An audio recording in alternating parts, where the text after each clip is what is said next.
Olá, amados, a paz de Arrucho. Então vamos aqui dar continuidade, né, à leitura do trabalho desse Guilherme Borne, né, agora falando sobre a cruz, né, que a gente parou na cruz celta. Deixa eu colocar aqui para vocês, que inclusive é o símbolo da Igreja Cristã de Nova Vida, né, aqui tem a Igreja de Realengo, a Igreja Cristã Nova Vida em Realengo, que tem esse símbolo. Tem a Igreja de Nova Vida da Barra Catedral, que tem esse símbolo, né? Essa aqui é a cruz celta. Vocês vejam bem aqui, ó, o círculo, tá? Que é uma coisa totalmente satânica. Então, aqui, ó, a adaptação da cruz celta pelo cristianismo após a catequização dos povos celtas, tá? Então, aqui, ó, a semelhança é encontrada mais precisamente no centro da imagem zodiacal. Vocês vejam de onde veio essa cruz, tá? Uma coisa zodíaca, uma coisa totalmente satânica. E que as igrejas estão colocando esses símbolos satânicos zodiacal dentro dos templos físicos. Aí eu pergunto se esses templos são realmente lugares, né, que o Altíssimo habita. Como é que o Altíssimo vai habitar num lugar de trevas? Porque o zodíaco é uma coisa de trevas, vocês vejam bem. Onde as divisões dos signos formam uma cruz e o sol. Vocês vejam que quando a gente pesquisa sobre o signo, a gente descobre que cada signo é um demônio. Tanto que hoje eu não falo mais. Se alguém me perguntar qual é o seu signo, eu falo, meu signo é Yahusha. Eu não tenho signo. Eu não tenho signo. Entendeu? Por quê? Porque é uma coisa totalmente satânica. Vocês vejam bem. Ao centro destas linhas. Então, vocês vejam bem. Aqui, olha só, onde as divisões dos signos formam uma cruz e o sol, ao centro destas. Veja bem, se não é o sol mesmo. Vocês vejam bem, tá? Então, ou seja, também adoração ao sol. Na cruz celta, os críticos dizem que é o sol, Salvador, circunferência. Então vocês vejam quem eles adoram, inclusive a Nova Vida, da qual fiz parte. O Deus Sol, no centro da cruz, sendo como Cristo. Infelizmente, eles não sabem ou ignoram a informação de que esta cruz nada tem a ver com o cristianismo, apesar de cristãos usarem atualmente. É um talismã que significa força e dedicação ao trabalho e foi feita semelhante à cruz zodiacal, com 4 pontas iguais, e os católicos, após a catequização dos celtas, aumentaram a linha de baixo, formando uma cruz como a de cima. Então vocês vejam que realmente é um talismã. Inclusive eu assisti um rapaz que é mago, e ele falando da cruz, que as pessoas nunca deveriam usar uma cruz, porque isso é uma coisa que amarra a vida da pessoa. Ele falou isso há um tempo atrás, muito tempo que eu vi esse vídeo, eu nem me lembro mais qual é o vídeo, mas eu ouvi, era um mago falando da cruz. Então vocês vejam bem. Então, aí você diz que não tem nada a ver, ele diz aqui que não tem nada a ver com o cristianismo. Não tem nada a ver? Mas se o cristianismo também, ele também são práticas pagãs de outras religiões, é tudo a mesma coisa, entendeu? Porque Yahusha não está em religião nenhuma, Yahusha não está nem no cristianismo, amados. Ele está fora, chamando os seus para fora. Já o significado real da cruz zodiacal é meramente climático. Os signos representam os meses, divididos em 4 partes de 3 meses, ou seja, as estações. Vejam que a imagem mostra inclusive o planeta Terra e os solstícios. Vamos voltar aqui de novo. Tá? Veja bem.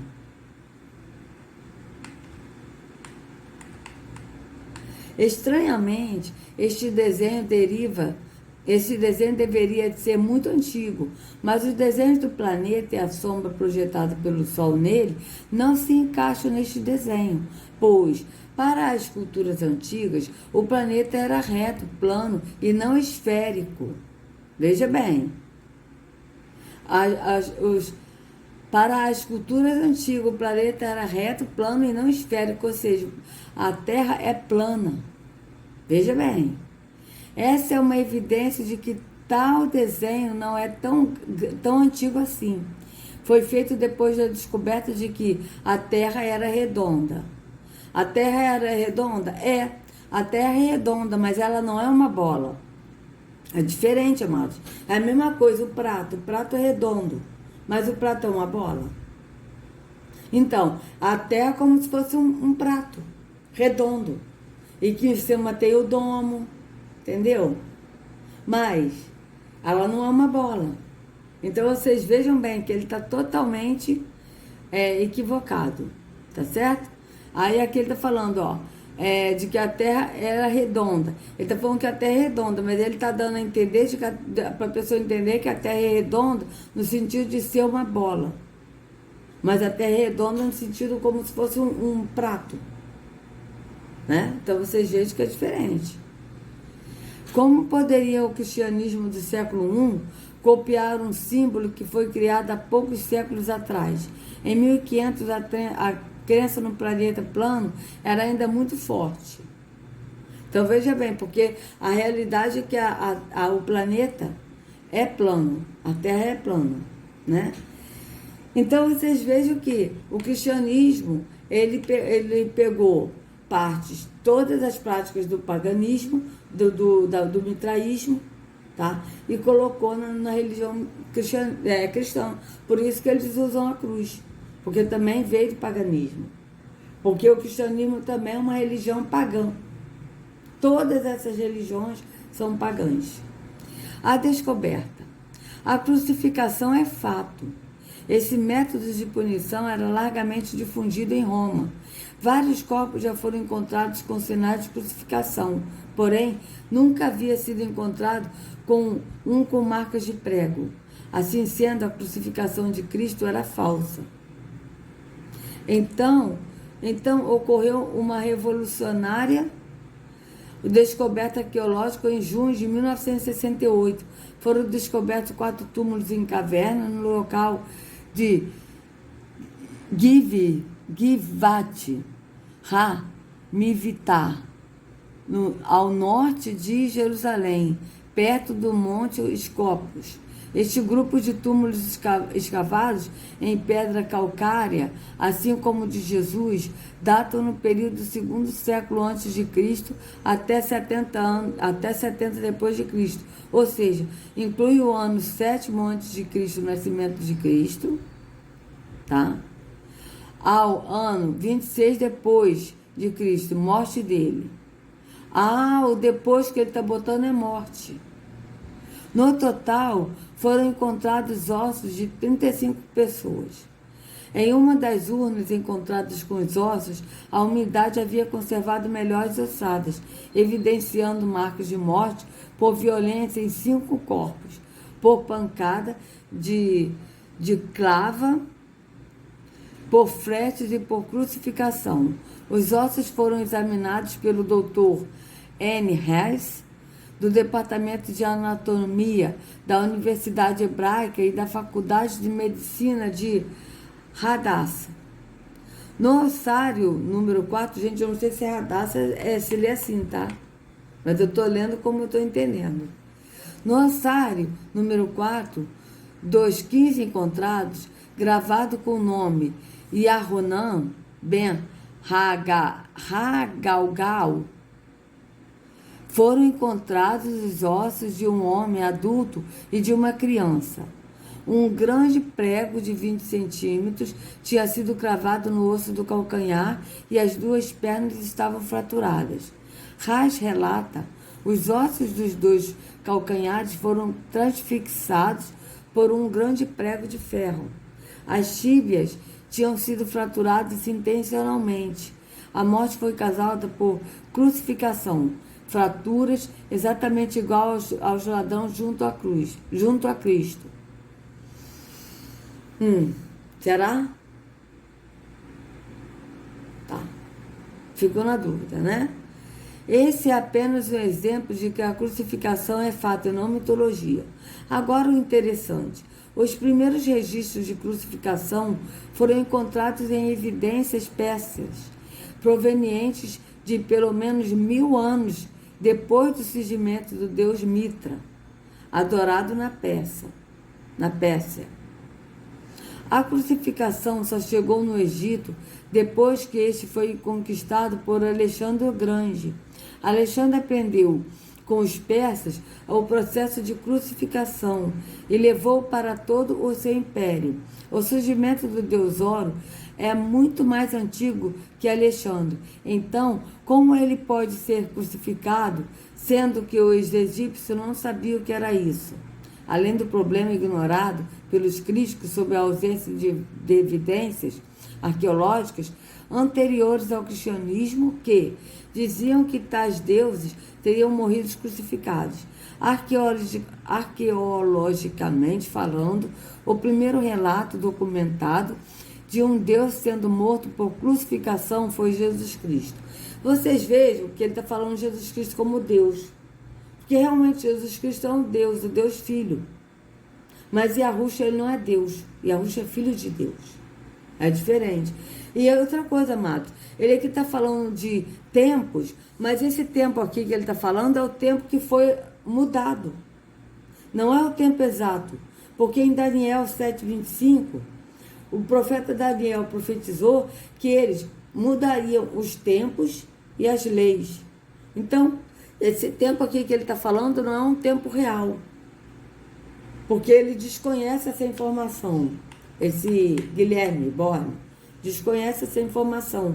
Então, a gente não pode levar a sério. É lógico que ele está pesquisando, mas ele não pesquisou a fundo. Então, por ele não conhecer os tempos que foi mudado, tá certo? Ele entende o tempo como calendário gregoriano, que é 2020, do ano 1 a 2020, e os outros que vai descendo. Por exemplo, 4.000. Aí de 4.000 vai para 3.999. Aí 3.998. Vai decrescendo os anos, até chegar no ano 1. Que isso é uma mentira, isso não existe. Tá? O que existe é que nós estamos no ano 5.780. Isso é fato. É o calendário real, verdadeiro, que é o calendário dos hebreus. Só que como esse moço Guilherme, ele desconhece isso, esse que fez esse trabalho, a gente não pode dar crédito no que ele está dizendo aqui de 1000 anos. Veja, que Mitra, ele veio pelo menos 1000 anos depois do surgimento do deus Mitra, né? Ele está falando sobre isso, os primeiros registros de crucificação, tá? Foram encontrados em evidências persas, provenientes de pelo menos 1000 anos depois do surgimento do deus Mitra. Só que esses 1000 anos, a gente não pode levar em consideração, porque eles mudaram tudo. Então, ele deve estar se baseando nessa história oficial, e não na história verdadeira. Porque esse sistema aí, maçônico, e que são esses senhores do mundo, falsos deuses da ONU, que não são os verdadeiros, eles mudaram as datas e eles colocaram essas datas mentirosas e enganosas como as datas oficiais, então isso é oficial, e eles ocultaram as verdadeiras, tá certo? Então a gente não pode se basear no que ele está dizendo aqui, porque essas datas são as datas oficiais que esses falsos deuses da ONU colocaram na mentira, oficializaram a mentira e esconderam a verdade. Então a gente não pode se basear nessas datas oficiais, tá certo? Então deixa eu aqui beber uma água para continuar.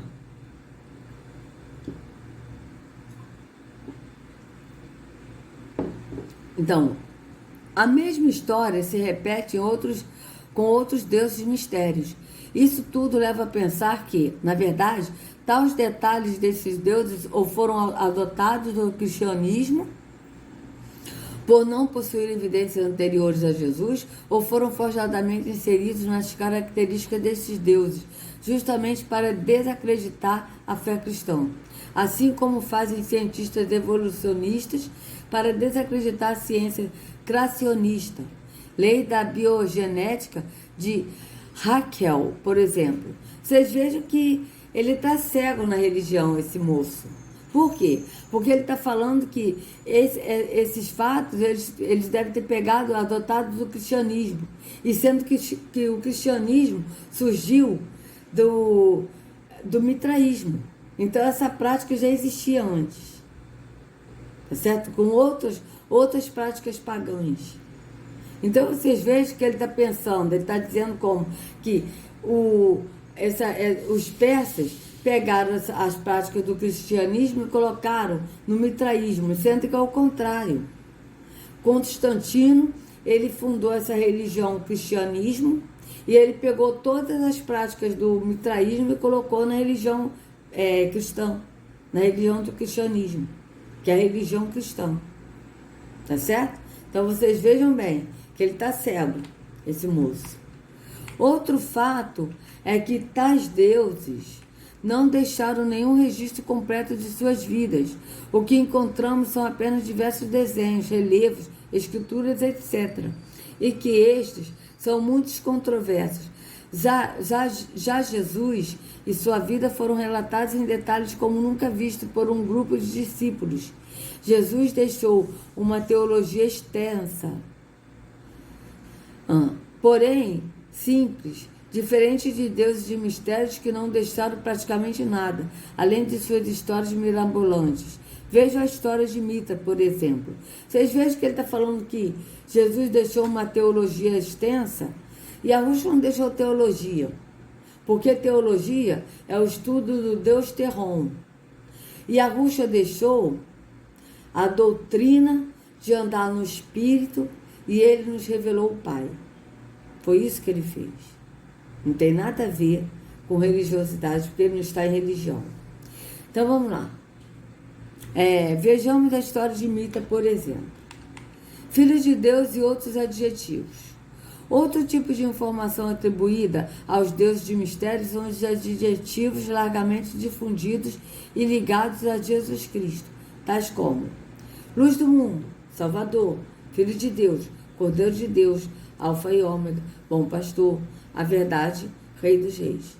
Então vocês vejam que eles pegaram tudo isso que Yahushua é e colocaram também para eles. Por quê? Porque eles querem copiar Yahushua em tudo. Tá? Eles querem copiar Yahu em tudo. Mas só que vocês vejam que aqui ele fala Filho de Deus. Mas vocês vejam que Mitra é Deus. É um Deus Mitra, que é Terron adorado na pessoa de Mitra. Tá certo?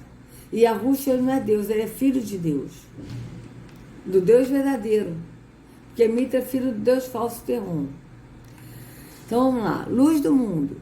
Este adjetivo é facilmente aplicado aos deuses, pois eles são associados ao sol, ou seja, à luz do mundo. Porém, Jesus não deixa essa expressão como se ele trouxesse luz literalmente. Vejamos, Lucas 8,12. Falando novamente ao povo, Yahushua disse: eu sou a luz do mundo. Quem me segue nunca andará em trevas, mas terá a luz da vida. Veja, ele é a luz do mundo. O que é essa luz do mundo? Que ele é a luz que as pessoas que estão nesse mundo enxergam no entendimento do Espírito. Tá certo? Passa a ver a visão no Espírito, não no físico. Tá?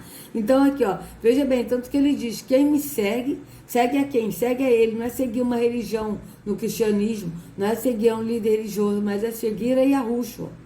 Tá? Quem me segue nunca andará em trevas, mas terá a luz da vida. Vocês vejam, nunca andará em trevas, nunca andará nas religiões que são trevas. Tá certo?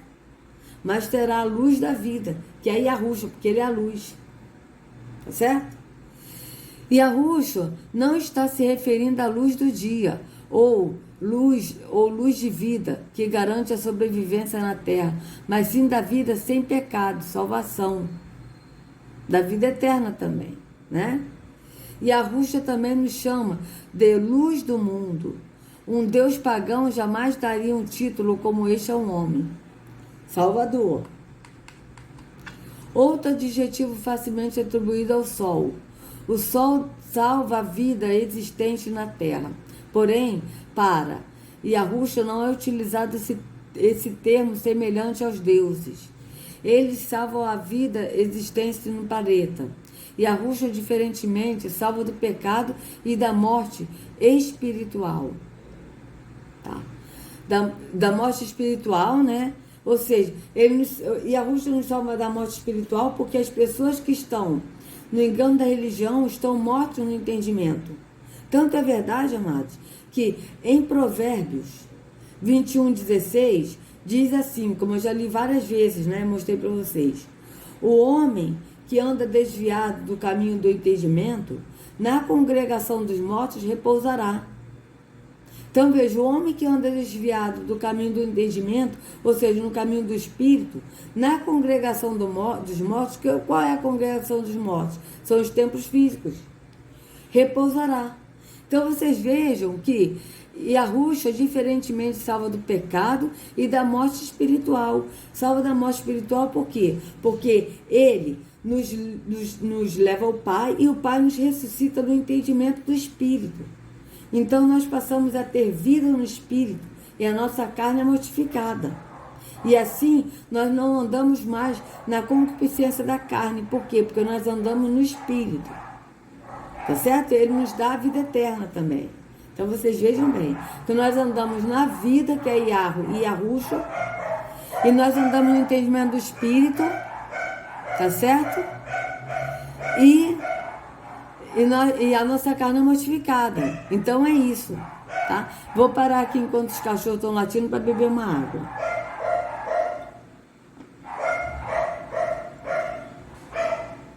Né? Então agora eu já sei driblar isso. Quando os cachorros latem, eu paro para beber água. Então vamos lá. Traz salvação ao homem do seu pecado. Não tem nada a ver em salvar a vida existente da morte física. É isso aí. É isso aí. Aí ele está certo. Porque Yahushua, ele não veio nos salvar da morte física. Como o que eu avaliei uma vez há um tempo atrás aí, do Júnior Trovão, que ele disse que Jesus ele morreu, né? Que ele deu a vida, que não mataram ele foi morto. Mas que ele morreu, mas não, ele não foi matado, ele morreu. Porque ele disse, a minha vida ninguém atira de mim. Só que ele não entendeu que a vida que ele está falando é a vida no espírito. Porque Yahusha é a vida. Yahusha é a vida no espírito. Então, ele estava relacionando a morte física de Jesus. Que ele disse que os romanos, que ele ainda falou que os romanos não mataram Jesus. Mas, na verdade, não foram os romanos que mataram. Quem mataram que mandou matar, que foram coniventes, foi o sistema religioso, o sistema maçônico e o sistema político, que estavam juntos. Tá? Porque foram os sumos sacerdotes, mestres da lei, líderes religiosos, tá? E o governador que mandaram matar Yahusha. E aí ele disse que Yahusha, ele morreu, ele mesmo morreu, por ele mesmo, ele não foi morto. Vocês vejam só a loucura, que ele não foi morto, que ele não foi matado, não mataram ele. Ele mesmo morreu porque ninguém tira a vida dele. E sendo que não é isso, ele morreu no físico.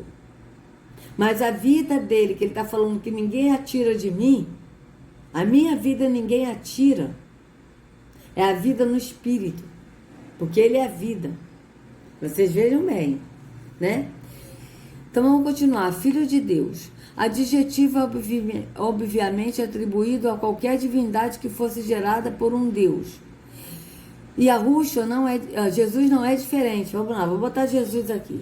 Jesus não é diferente. A diferença é que Jesus nos chamou assim também. Já os deuses nunca atribuiriam tal grandeza a um homem. Veja, Yahusha também nos chamou de filhos de Yahweh.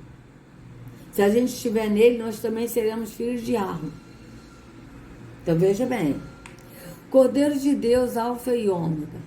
Não existe nenhum registro nos mostrando que os deuses possuíam tais adjetivos. Podemos dizer que são os exclusivos de Jesus. Pois os únicos registros existentes desses adjetivos atribuídos a um Deus é o de João nos seus livros, Cordeiro de Deus é uma analogia ao cordeiro sacrificado no ritual judeu. O paganismo não sacrificava cordeiros em alusão a seus deuses, mas sim touros. Por exemplo, mitraísmo. Sacrifícios de cordeiros eram quase que exclusivos aos judeus. Tá? E João utilizou o termo Cordeiro de Deus para Yahushua, sacrificado e imolado. Já o Alfa e Ômega é outro termo utilizado apenas por João. E a informação de que Dionísio era o Alfa e Ômega não tem sustentação arqueológica afirmando tal.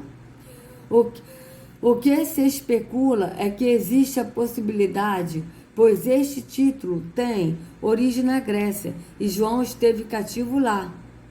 Como ele escreveu seu evangelho aos gregos, pode ter usado o termo para exemplificar que Iarro era o princípio e o fim, apenas uma ilustração criada por João. Bom pastor. Tá. Vamos continuar aqui, bom pastor.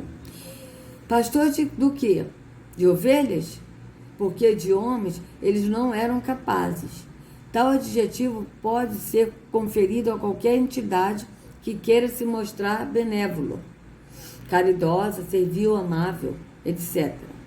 Mas sabemos que os deuses de mistérios não eram assim. Eram deuses tiranos, corruptíveis, gregos, narcisistas, humilhadores, e raras eram as vezes que tinham compaixão dos homens. Então, aplica-se esse adjetivo para minimizar as atitudes de tais deuses. Vocês vejam bem que o próprio Terron, né, que é o Deus falso na Bíblia, que é o Deus das trevas, ele é um Deus assim, né, um Deus corruptível, um Deus narcisista, humilhador, um Deus iracundo, né? Vocês vejam que é um Deus totalmente contrário de Yahweh. A verdade.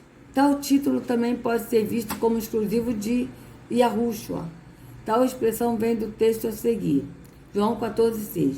Respondeu Yahushua: eu sou o caminho, a verdade e a vida. Ninguém veio ao Pai a não ser por mim. O que ocorre aqui é um enxerto na descrição dos deuses, visando o descrédito de Yahushua. Assim, pega-se parte da mesma e aplica-se em um Deus. Não existe nada, nenhum texto ou desenho que afirme que tais deuses se diziam ser a verdade. Apenas escritos recentes sobre tais deuses dizem isto. Rei dos reis. Tal descrição é comum em divindade. É um adjetivo facilmente aplicado a qualquer deus. A diferença é que Yahushua reina sobre todos os reis do mundo. Já os deuses de mistério sempre eram regionais. Não temos nada relatado acerca destes deuses que diz serem o Deus Supremo, sobre todos. Ao contrário, geralmente tais divindades não eram as supremas, como por exemplo Zeus, o criador da terra e dos homens. Era subordinado de Theos, o verdadeiro Deus Supremo, no qual a religião grega pouco enfatiza, por ser um Deus incorruptível e que não praticava as barbáries que os deuses abaixo dele praticavam. Os gregos tinham tanto medo de Theos que procuravam pouco se aprofundar em seu conhecimento. E com o passar do tempo, este foi sendo esquecido, dando lugar ao tirano Zeus. Ao tirano Zeus. Cadê? Céus e Hades, inferno. Então vocês vejam que esse Theos vem de teologia. E é esse Deus Theos que eles estudam em teologia, pensando que estão aprendendo de Yahweh, mas estão aprendendo de Terron, que são todos esses deuses. É um só, amado, que é Terron, amados, que são adorados de várias formas, como vários deuses, tá? Em várias religiões, mas é o mesmo Deus. Terron, Deus das trevas. Porque Yahweh, ele é adorado no espírito, no entendimento. Cadê? O termo teologia vem de Theos. Os evangelistas, ao descrever o seu Deus cristão, possivelmente utilizaram Theos para substituir o nome, Senhor Deus, ilustrando que Deus, Theos, era o Senhor soberano de toda a terra. Vocês vejam bem, o Deus que eles estudam. Por isso que eles não sabem nada de escritura.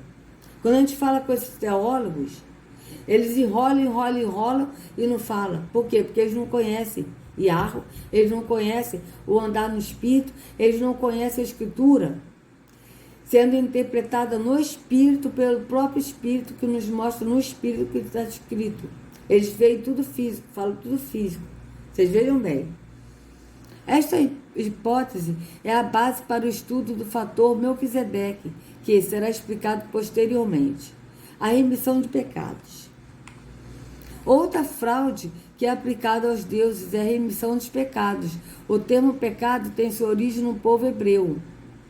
Talvez uma forma diferente de pecado era conhecida pelos outros povos, mas o termo pecado, desobediência às leis, consequentemente a morte espiritual, era conhecido apenas pelo povo semítico, posteriormente hebreu. O que ocorria, veja bem, amados, desobediência às leis. Desobediência às leis que Terron deu a Moisés. Porque eu não acredito que Yahweh deu essas leis que mandava matar.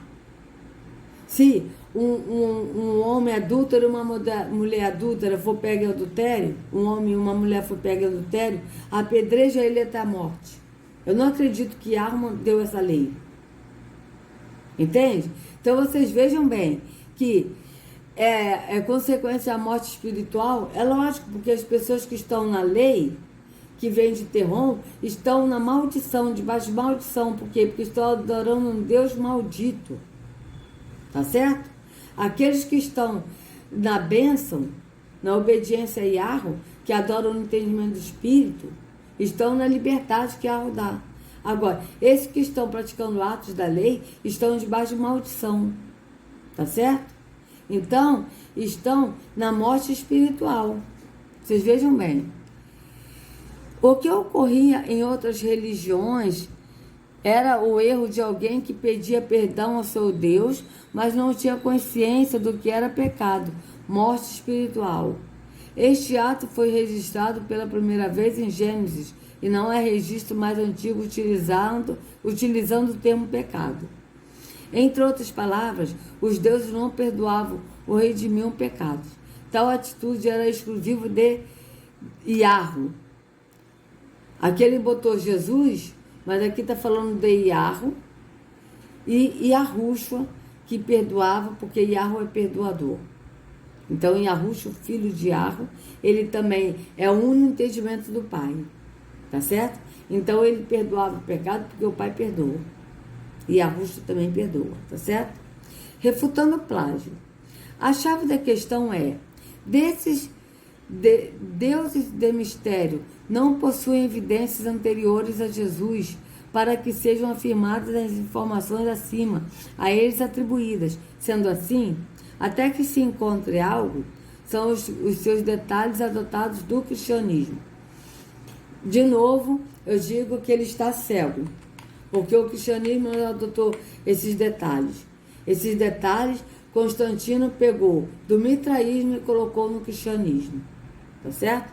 Então, amados, eu vou encerrar por aqui essa parte e vamos dar continuidade no próximo vídeo, tá? Então, se vocês gostaram do vídeo, por favor, dê o like, compartilha, se inscreva no canal, acione o sininho para receber notificações do YouTube. Que a Yahushua carregue cada um de vocês nas palmas de suas mãos. Sejam livres do engano da religião, em nome de Yahushua. Até a próxima.